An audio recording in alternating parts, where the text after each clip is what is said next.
Installing the GenPad. DiversiTech ships the GenPad with multiple pads per pallet. Load your truck with a number of GenPads you need for the day's installation schedule. A 3-inch thick GenPad weighs 180 pounds. A 4-inch GenPad weighs 275 pounds. Make sure you have enough people on site or the proper lifting equipment to move the GenPad and your generator. The GenPad is nearly twice as strong as normal concrete at 5,000 psi.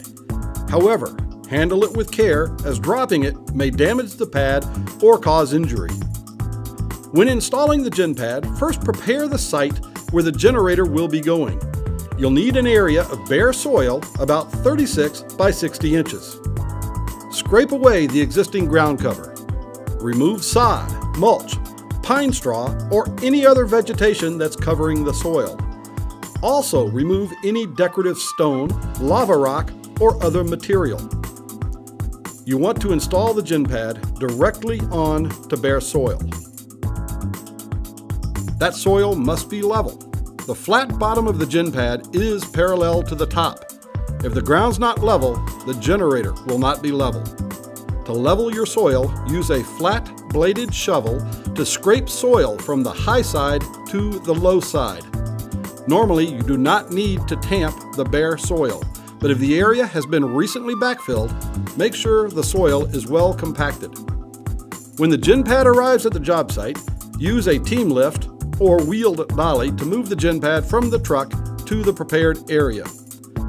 Place the GenPad with the logo side oriented where you want the front of the generator. This is critical so that the bolt pattern cast into the GenPad matches up to the bolt pattern in the generator. Make sure the GenPad is level, both lengthwise and widthwise.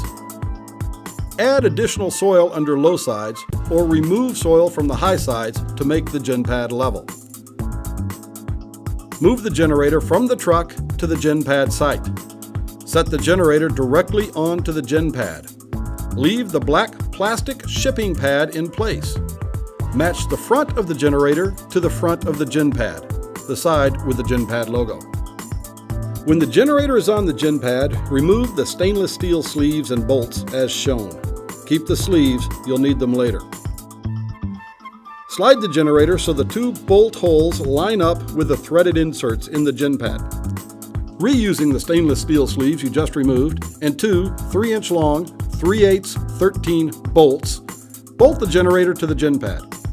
It's imperative that the generator is attached to the GenPad.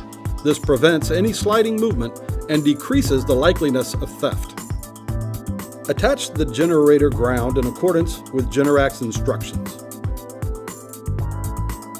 After connecting the copper wire to the ground lug on the generator, bend it around the profile of the black shipping pad and across the top of the GenPad. This allows the optional decorative skirting to cover the ground wire. Complete the ground wire connection to the grounding rod in accordance with Generac's instructions. After completing the generator installation, backfill the ground cover against the edge of the GenPad. There's no need to bury the GenPad. In fact, leaving some vertical space near the service panel allows you to place a drain pan and gravity drain oil during a future service call. And that's how easy it is to install the new GenPad by DiversiTech. Simplify the way you work.